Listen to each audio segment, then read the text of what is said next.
贝的成长书，贝安斯坦熊不敢说实话。作者史丹·贝安斯坦和珍·贝安斯坦。无论你怎么痴心妄想，也不管你如何想方设法，你终究没办法把谎言变成实话。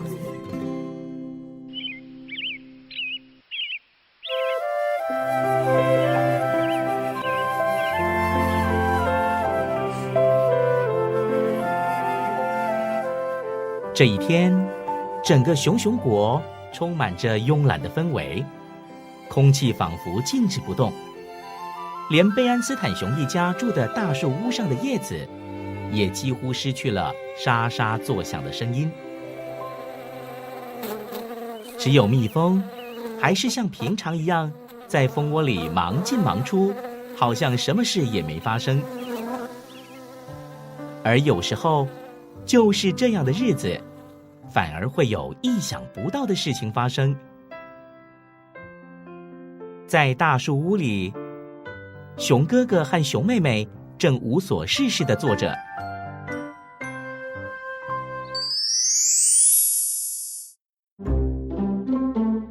熊哥哥抱着他的足球，他最近开始热衷于足球，而且常在户外练习踢自由球。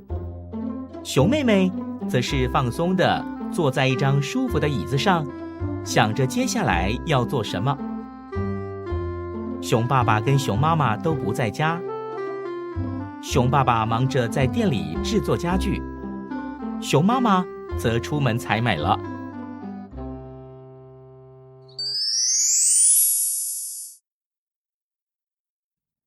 我知道了，熊妹妹说道。我们去采一些野生黑莓吧。熊哥哥想了想，不要，他回答，野生黑莓刺太多了，而且黑莓籽还会卡在牙缝里。那么，熊妹妹又说，我们去外面玩秋千卷麻花，看谁最晕。熊哥哥想了想，不要，他说，那太蠢了，而且我们昨天就已经玩过了。熊妹妹开始对熊哥哥感到气恼与不耐烦。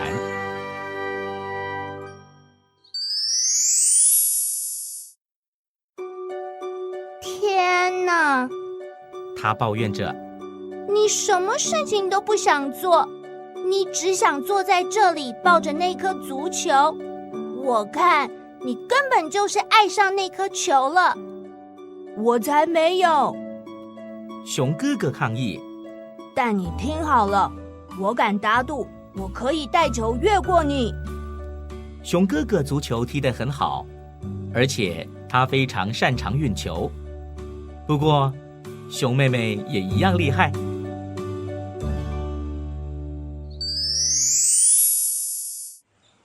接下来发生的事，除了小熊们，只有一只刚好停在窗外枝条上的知更鸟看见了。熊哥哥面对熊妹妹，足球就停在他们中间的地板上。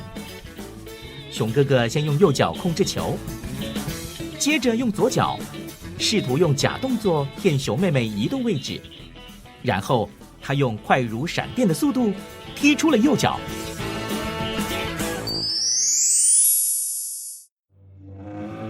他差一点就成功了，但是熊妹妹也很迅速地伸出腿，用膝盖挡住了球。球接着弹到书架，弹到椅子，再弹到椅凳，然后弹到妈妈最喜欢的桌灯。桌灯摔在地上，碎了。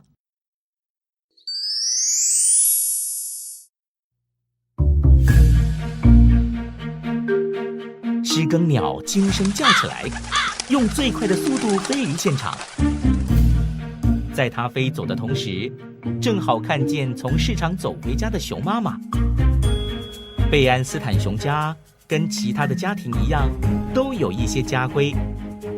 其中一条家规是不准在床上吃蜂蜜，另外有一条是不能把泥巴踩到干净的地板上，还有一条就是禁止在家里玩球。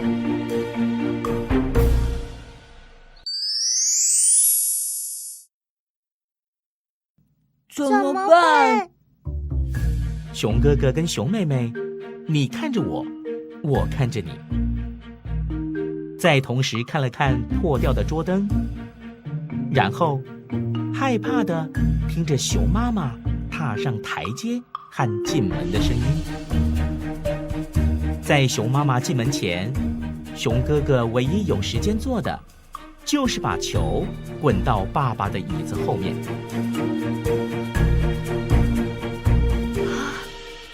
我的桌灯，熊妈妈说：“我最爱的桌灯，发生了什么事？”她直视着小熊们的眼睛问道：“告诉我。”小熊们看着熊妈妈的眼睛，再看看彼此，接着说出了熊国有史以来最大的瞒天大谎。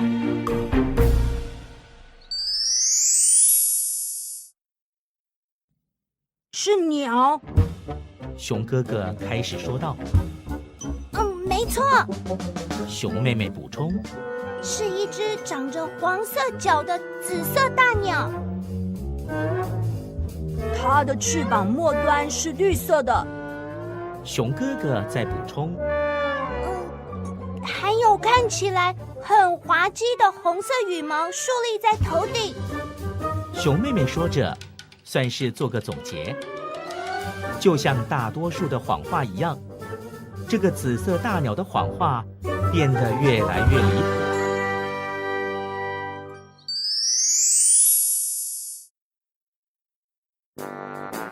没错，小熊们继续说道：“那只鸟从窗户飞进来，绕着房间飞来飞去，然后就把桌灯撞倒了。”当熊妈妈难过地看着这盏碎掉的桌灯时，熊爸爸也从店里回来了。小熊们开始告诉熊爸爸这个大鸟飞进窗户，然后撞破桌灯的故事。第二次说这个故事比较困难，其中一个原因是他们有点记不清楚第一次是怎么说的了。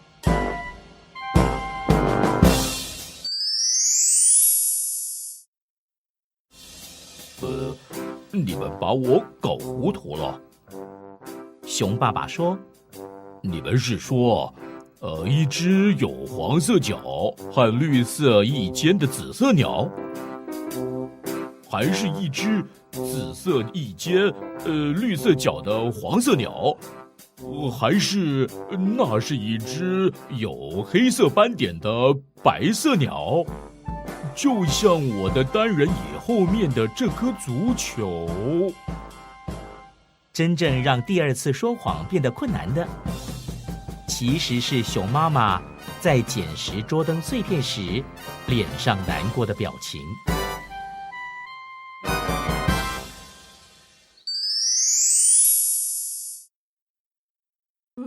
妈妈，我们觉得很难过。熊哥哥说：“对呀。”熊妹妹说着，把最后一片碎片捡起来放进本机。熊妈妈说：“我不是心疼这个桌灯，桌灯总是可以再买，或者我们可以把这个旧的粘回去。我难过的是，想到我总是非常信任的小熊们，也许，只是也许，没有跟我说实话。而信任如果被破坏了，就不是随随便便可以修复的。”两只小熊立刻开口说话：“其实不是鸟。”妹妹说：“是足球。”而且这全都是我的错。熊哥哥大声说道。我跟哥哥做的一样多。熊妹妹接着大声说，但他们的声音被大声响起的电话铃声盖过去了。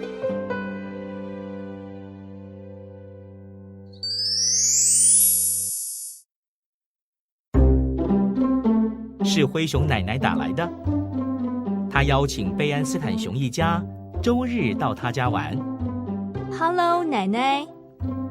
熊妈妈说：“哦，在树屋里的一切都很好，你呢？一切都好吗？”可是，妈妈……熊妈妈挂断电话后，熊妹妹抗议着说：“你告诉奶奶，这边一切都很好，但这不全都是实话。”哦，可是我说的是实话呀。熊妈妈回答：“我们家这边有2只很棒的小熊，就在刚刚学到了说实话这个重要的功课。还有什么事情比这个更棒的呢？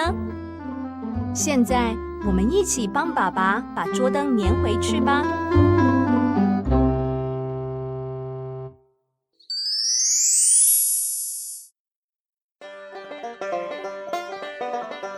没有人期待小熊要十全十美，而熊哥哥和熊妹妹有时候真的会忘记家规。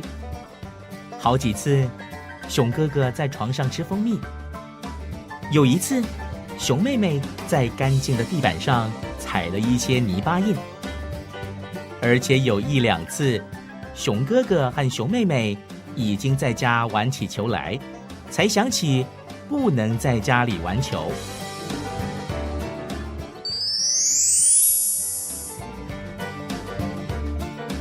但是，他们再也没有说过谎，因为信任一旦被破坏，就无法修复了。